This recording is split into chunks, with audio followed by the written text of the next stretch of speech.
Hafizi turunkan cermin tingkap dan gadis Cina tu terus bertanya, "Abang nak pergi mana? Boleh saya tumpang?" Belum sempat Hafizi jawab, gadis Cina tu terus buka pintu van, naik dan duduk dekat kerusi depan sebelah Hafizi. "Saya nak tumpang balik rumah, depan tu je," kata gadis Cina tu. Hafizi pula macam kena pukau dan terus bawa van tanpa banyak soal. Sesekali masa memandu tu, Hafizi jeling ke arah gadis Cina tu. Memang betul, wajahnya sama macam mayat gadis Cina tadi. Malah solekan dan baju yang dipakainya pun sama dengan apa Hafizi pakaikan pada mayat gadis Cina tu. Tapi bila dia nak bersuara, tiba-tiba je suara dia tak keluar. Suara macam tersekat.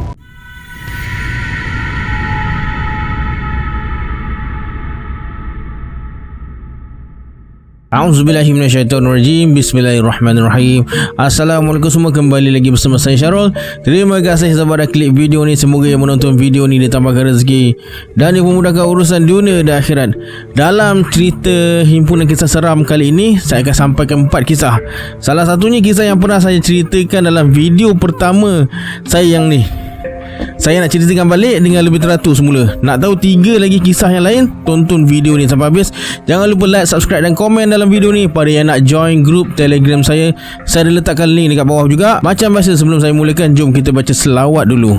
Sallallahu Rabbuna ala nuril mubin Ahmad al-Mustafa Sayyidil Mursalin. Sallallahu Rabbuna ala nuril mubin Ahmad al-Mustafa Sayyidil Mursalin. Sallallahu Rabbuna ala nuril mubin Ahmad al-Mustafa Sayyidil Mursalin. Tanpa buang masa lagi, jom let's jump tu Rabak Serah.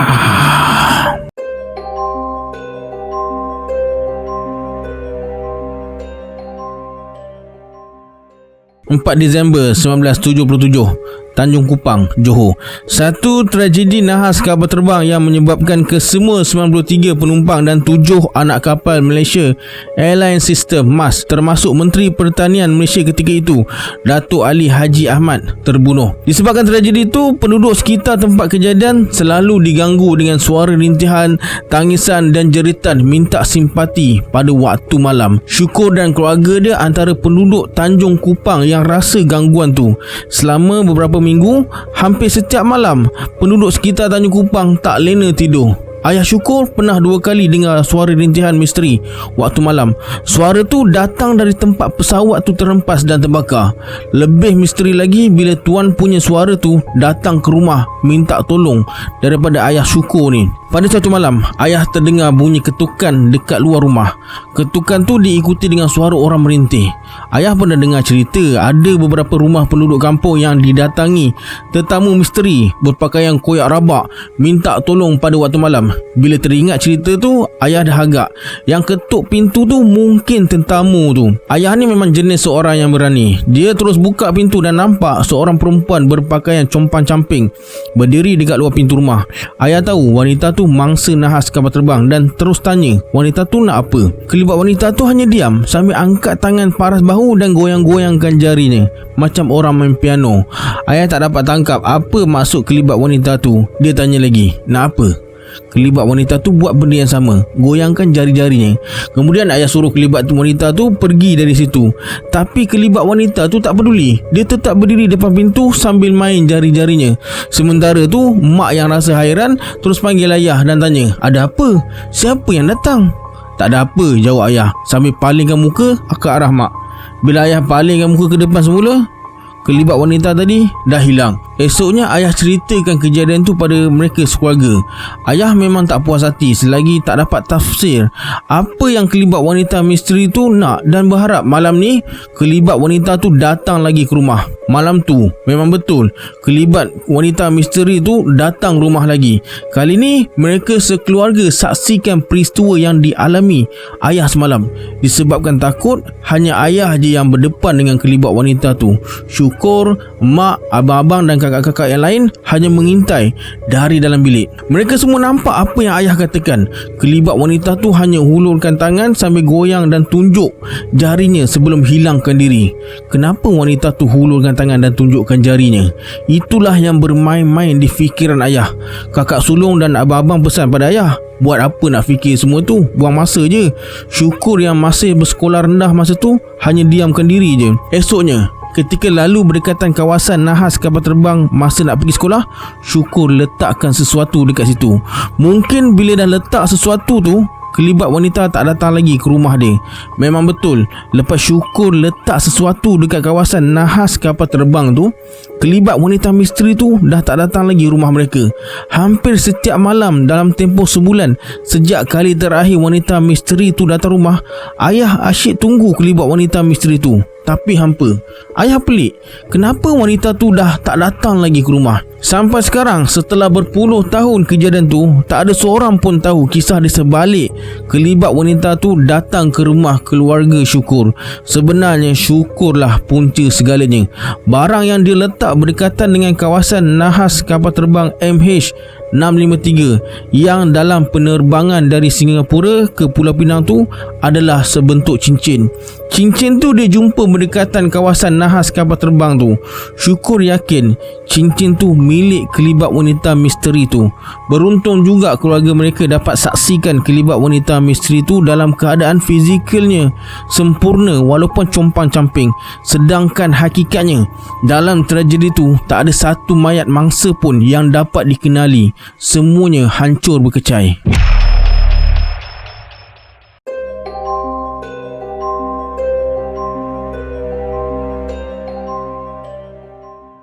Kisah ini terjadi kepada Fauzi, berumur sekitar 40-an, seorang teknisien di sebuah kolej. Ceritanya, ada satu hari ni Fauzi pergi Shah Alam nak tengok perlawanan bola. Mula-mula dia nak bawa kereta, tapi bila dikenangkan mesti jam teruk nanti, dia bawa motosikal je. Lepas waktu maghrib, Fauzi dah berada di laluan motosikal Federal Highway. Masa tu ramai lagi penunggang motosikal yang balik kerja dan yang nak pergi ke stadium.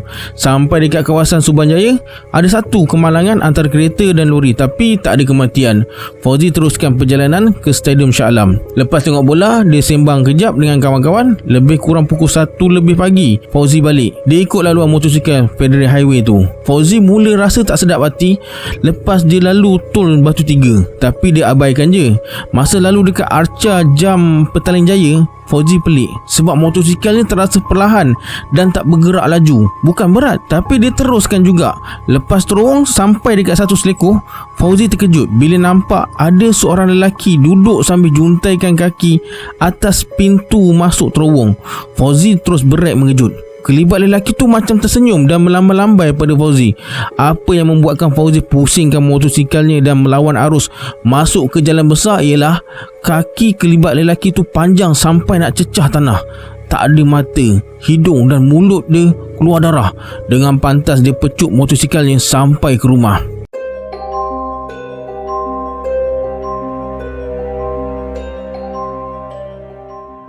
Lepas habis belajar, Aisyah jadi guru tuition sementara dekat Seksyen 8 Shah Alam.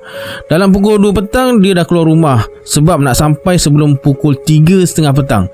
Kelas mula pukul 4 sampai 6 petang. Satu hari tu Aisyah kena balik lewat dari pusat tuition sebab guru lain suruh dia periksa kertas peperiksaan pelajar. Esok dah nak serahkan pada ibu bapa. Aisyah tengok jam, dah pukul 7 lebih. Lepas solat maghrib, dia terus pecut balik rumah sebab takut. Baru pertama kali dia balik malam-malam macam ni. Sampai je dekat terowong laluan tu, motor Aisyah jadi berat.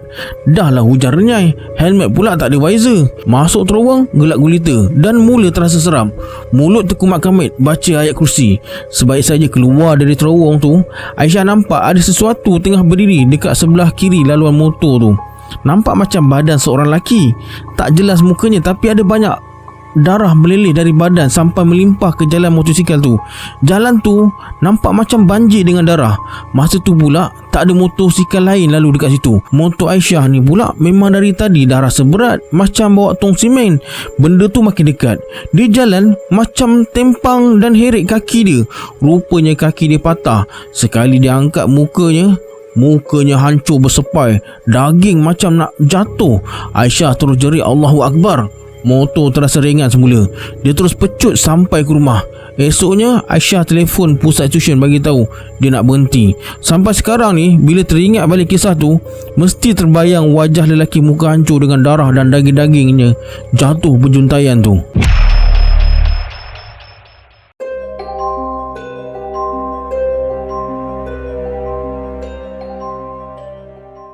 Pukul 3.40 pagi, Seri kejut Aini yang tengah lena tidur ajak teman dia pergi tandas bawah.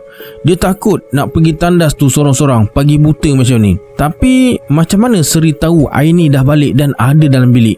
Aini agak mungkin Seri sedar masa dia masuk rumah tadi, atau nampak kereta dia parking depan rumah. Sebenarnya Aini baru balik dari kampung di Perak. Sampai rumah pun dah pagi, dalam pukul 1 lebih pagi lah. Dah tentu kawan-kawan serumah dia dah tidur. Kemudian Aini suruh Seri guna tandas dalam bilik dia je. Tapi Seri tak nak. Dia ajak teman ke bilik air dekat bawah tu juga. Berulang kali Aini suruh Seri guna tandas dalam bilik dia. Seri tetap nak guna tandas dekat bawah. Ikut suka hati kau lah, kata Aini. Aini pun temankan Seri ke bawah. Masa turun bawah tu, Aini tertanya-tanya, kenapa muka Seri nampak pucat? Bahagian bawah matanya nampak lebam. Rambutnya kusut masai. Tak pernah Aini tengok keadaan Seri macam tu sebelum ni. Tapi Aini tak tanya Seri. Niat nak tanya tu memang ada sejak dia kejutkan Aini tadi. Tapi Aini agak mungkin dia letih lepas pulang bercuti dekat kampungnya di Kedah. Lama juga Seri dalam tandas tu. Adalah dalam 20 hingga 25 minit. Sementara tunggu Seri tu, Aini duduk dekat kerusi makan dan cuba panggil nama Seri. Tapi tak ada jawapan. Sempat jugalah Aini ni terlelap sekejap. Bila sedar, dia panggil nama Seri lagi. Masih tak ada jawapan. Dah bosan tunggu lama, Aini naik ke bilik nak ambil telefon. Sekurang-kurangnya tak adalah bosan. Masa Aini berada dekat tangga nak menuju ke tingkat atas, dia nampak ada seseorang tengah duduk dekat ruang rehat tingkat atas. Aini terkejut. Siapa pula yang duduk dekat situ? Rupanya tak berapa jelas sebab lampu dekat ruang rehat tu tak dipasang. Aini agak mungkin kawan serumah dia. Kalau bukan Yam, mesti Murni. Bila dah dekat, nampak macam Seri. Tapi bukan ke dia dalam tandas tadi? Aini pergi dekat lagi. Rupa-rupanya memang betul Seri. Bila masuk dia keluar tandas? Bila Aini tanya Seri, dia kata dia baru je keluar dari bilik dia dan baru je duduk dekat ruang rehat dekat situ. Seri cakap dia tak dapat tidur. Lepas tu dia keluar ke ruang rehat nak tengok TV. Tapi kenapa tak hidupkan TV? Pelik. Tak kisahlah. Mungkin dia belum hidupkan TV lagi. Mungkin dia baru duduk situ. Habis yang ajak Aini temankan ke tandas tadi siapa? Aini terus ceritakan apa yang jadi pada Seri. Bila dengar cerita Aini tu, muka Seri selamba je. Tak terkejut pun. Macam muka tak ada perasaan. Bila tengok reaksi Seri yang selamba tu, Aini terus masuk bilik kejap nak ambil telefon. Bila Aini keluar semula, dia tengok Seri dah tak ada dekat situ. Mana dia ni pergi pula? Aini terus ke bilik Seri dan ketuk pintu. Tak. Pintu bilik Seri tu terbuka sendiri. Rupa-rupanya bilik Seri tak berkunci. Sekali lagi Aini terkejut. Tak ada pula si Seri ni dalam bilik. Beberapa kali Aini panggil nama Seri. Tak ada jawapan. Kemudian Aini cari Seri dekat bilik Yam dan Murni. Tapi senyap je bila ketuk. Mereka semua tak ada dalam bilik masing-masing ke? Mana mereka pergi? Atau mereka semua belum pulang dari kampung masing-masing? Aini terus telefon Yam dan Murni. Memang betul, mereka dekat kampung lagi. Aini semakin gelabah. Cepat-cepat dia pergi tandas bawah. Bila sampai dekat bawah, tandas tu berkunci. Aini panggil lagi nama Seri, tapi tetap tak ada balasan. Masa Aini tengah mundar-mandir sekitar tandas tu, tiba-tiba dia terdengar bunyi macam orang mengerang kesakitan. Aini panggil nama Seri. Ada menyahut, tapi bunyi suara orang mengerang. Aini cuba dengar suara tu betul-betul. Memang sah, itu suara Seri. Aini terus ketuk pintu tandas bertalu-talu, tapi Seri tak buka juga. Dia asyik mengerang kesakitan je. Apa hal si Seri ni? Aini terus ketuk pintu tu sambil jerit-jerit panggil nama Aini. Puas Aini jerit dan ketuk pintu, Seri asyik mengerang je, tak nak buka pintu. Tiba-tiba pintu rumah dia diketuk. Bila Aini buka pintu, Rupa-rupanya Abang Rahim dan isterinya Kak Timah, mereka jiran sebelah kanan rumah sewa Aini ni. Mereka terkejut bila dengar ada suara orang menjerit dan ketuk pintu sebelah rumah ni. Lepas ceritakan apa yang jadi pada Abang Rahim dan Kak Timah, Aini pelawa mereka masuk ke dalam rumah. Manalah tahu mereka boleh bantu. Kemudian Abang Rahim dan Kak Timah ketuk pintu tandas dan panggil nama Seri. Tapi Seri tak menyaut juga. Dalam masa yang sama, Aini telefon Hatta. Hatta ni tunang Seri. Dia tinggal dengan Zain dan Firdaus. Mereka semua kawan Aini masa belajar dulu. Aini suruh Hatta, Zain dan Firdaus datang ke rumah sewa dia. Sementara tunggu mereka datang, Aini, Abang Rahim dan Kak Timah terus panggil nama Seri dan cuba buka pintu tandas tu. Lebih kurang 10 minit, Hatta, Zain dan Firdaus sampai. Lepas ceritakan apa yang jadi, mereka terus kopak pintu tandas tu. Bila terkopak aja pintu tandas, semua terkejut sebab tak ada apa-apa dalam tandas tu. Habis bunyi suara mengerang tadi siapa? Semua orang bingung. Tiba-tiba Hatta dapat mesej dari kakak Seri. Dalam mesej tu, kakak Seri bagi tahu Seri meninggal dunia kemalangan masa dalam perjalanan balik ke Kuala Lumpur. Hatta terus terduduk, lemah seluruh badan.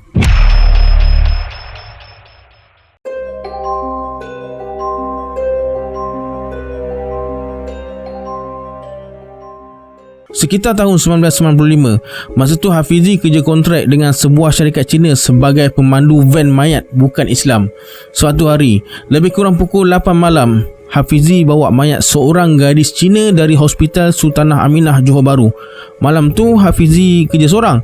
Dia kena hantar mayat gadis Cina tu ke kampung halamannya di Kuala Kubu Baru, Selangor. Dari maklumat yang Hafizi dapat, gadis Cina tu meninggal dunia dekat Singapura. Punca kematiannya bunuh diri. Walaupun agak takut dengan cara kematiannya, tapi demi tugas, Hafizi terpaksa hantar juga. Lepas sejam memandu dari hospital, van masuk Lebuh Raya Utara Selatan. Masa tengah memandu tu, tiba-tiba Hafizi terdengar bunyi orang menangis.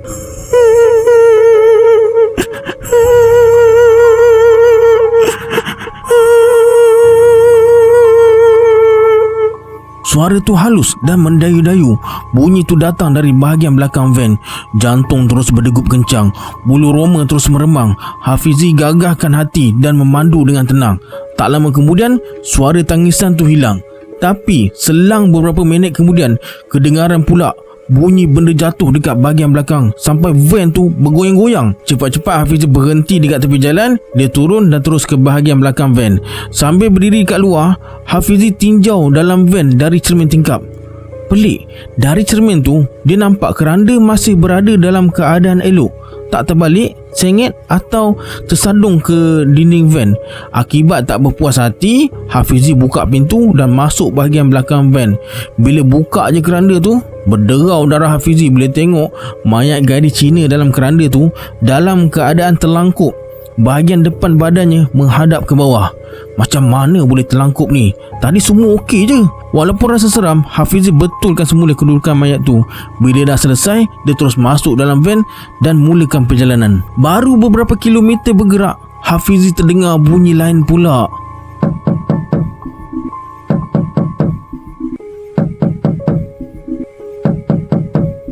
Kali ni bunyi ketukan bertelu talu dan kuat dari arah belakang. Macam orang tengah ketuk keranda. Dada mula berdebar. Terasa seram sejuk. Hafizi buat-buat tak dengar je. Akhirnya gangguan tu senyap macam tu je. Lebih kurang pukul 4.30 pagi, Hafizi sampai dekat rumah gadis Cina tu. Salah seorang ahli keluarga datang jumpa Hafizi dan minta dia uruskan mayat gadis Cina tersebut. Kalau dia sanggup mandikan, solit dan hantar ke kubur, mereka akan bayar setiap kerja tu RM200. Bila fikir upahnya agak lumayan, Hafizi terus setuju. Lagipun sebelum ni dia dah ada pengalaman buat kerja semua tu. Lebih kurang pukul 8 pagi, Hafizi dah siap buat kerja. Lepas tu, dia terus bawa mayat gadis Cina tu ke tanah perkuburan sambil diiringi keluarganya. Sampai dekat tanah perkuburan, Hafizi keluarkan mayat gadis Cina tu dari van dan terus bergegas balik ke Johor. Tapi baru beberapa kilometer tinggalkan tanah perkuburan, tiba-tiba Hafizi terpandang seorang gadis Cina berdiri dekat tepi jalan. Gadis tu melambai-lambai tangan tahan van si Hafizi ni. Bila fikir gadis Cina tu mungkin perlukan bantuan, Hafizi berhentikan van. Perasaan takut memang tak ada sebab hari dah siang. Sebaik van berhenti sebelah gadis Cina tu, Hafizi terkejut sebab muka gadis Cina tu sama macam mayat yang diuruskan tadi. Hafizi turunkan cermin tingkap dan gadis Cina tu terus bertanya, "Abang nak pergi mana? Boleh saya tumpang?" Belum sempat Hafizi jawab, gadis Cina tu terus buka pintu van, naik dan duduk dekat kerusi depan sebelah Hafizi. "Saya nak tumpang balik rumah, depan tu je," kata gadis Cina tu. Hafizi pula macam kena pukau dan terus bawa van tanpa banyak soal. Sesekali masa memandu tu, Hafizi jeling ke arah gadis Cina tu. Memang betul, wajahnya sama macam mayat gadis Cina tadi. Malah solekan dan baju yang dipakainya pun sama dengan apa Hafizi pakaikan pada mayat gadis Cina tu. Tapi bila dia nak bersuara, tiba-tiba je suara dia tak keluar. Suara macam tersekat. Entah berapa lama gadis Cina tu menumpang, Hafizi tak pasti. Fikiran dia macam terawang-awangan. Bila tersedar, rupa-rupanya dia masih berada dekat tanah perkuburan lagi. Gadis Cina yang tumpang van dah gaib entah ke mana. Tergopoh-gapah Hafizi cari jalan keluar. Puas dia pusing sana, pusing sini, tak jumpa-jumpa jalan keluar. Setelah beberapa kali berpusing-pusing dekat kawasan tu, akhirnya Hafizi terserempak dengan seorang kanak-kanak lelaki Cina dekat tanah perkuburan tu. Kanak-kanak itulah yang bagi tahu jalan keluar sampai Hafizi jumpa susul keluar ke lebuh raya. Lepas masuk lebuh raya, Hafizi terus balik ke Johor. Apa yang berlaku lepas tu, Hafizi tak pasti sebab fikirannya bercelaru macam mamai. Lebih kurang pukul 3 petang, Hafizi sampai dekat pagar. Baru dia terasa jiwa dia lapang dan tenang.